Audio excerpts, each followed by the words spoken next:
Good afternoon friends, আশা করি আপনারা সবাই ভালো আছেন। আমিও খুব ভালো আছি। আজকে একটা নতুন রেসিপি নিয়ে চলে এসেছি, যা হলো কাতলা মাছের ঝোল।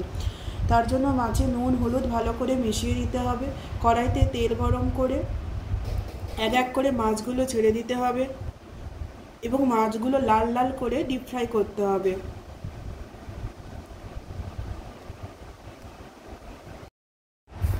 মাছগুলো ভাজা ভাজা হয়ে আসলে এক এক করে তুলে নিতে হবে।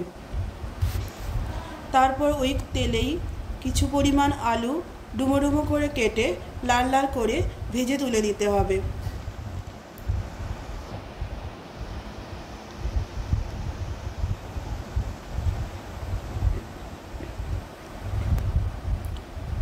তারপর ওই তেলে গোটা গরম মশলা যেমন এলাচ, দারচিনি, লবঙ্গ ফোড়ন দিতে হবে। তারপর পেঁয়াজ দিতে হবে। পেঁয়াজগুলো ভাজা ভাজা করতে হবে।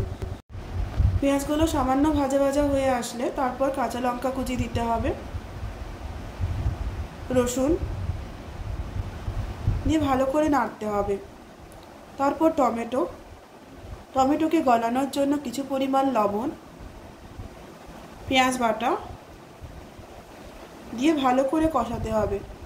তারপর সামান্য আদা বাটা, জিরে গুঁড়ো, ধনে গুঁড়ো, হলুদ গুঁড়ো, লঙ্কার গুঁড়ো দিয়ে ভালো করে কষিয়ে কিছু পরিমাণ গরম জল ঢেলে দিতে হবে। দিয়ে আলু দিয়ে জিনিসটাকে ভালো করে কষাতে হবে। তেল ছাড়া পর্যন্ত অপেক্ষা করতে হবে। তারপর পরিমাণ মতো জল দিতে হবে আলুটাকে সেদ্ধ করার জন্য। আলু সেদ্ধ হয়ে আসলে, তরকারি ফুটে আসলে এক এক করে মাছগুলো দিয়ে দিতে হবে।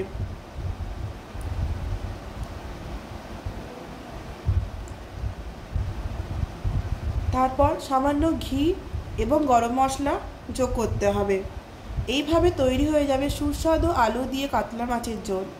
আমার রেসিপি ভালো লেগে থাকলে লাইক, কমেন্ট, শেয়ার এবং সাবস্ক্রাইব করতে ভুলবেন না। নমস্কার।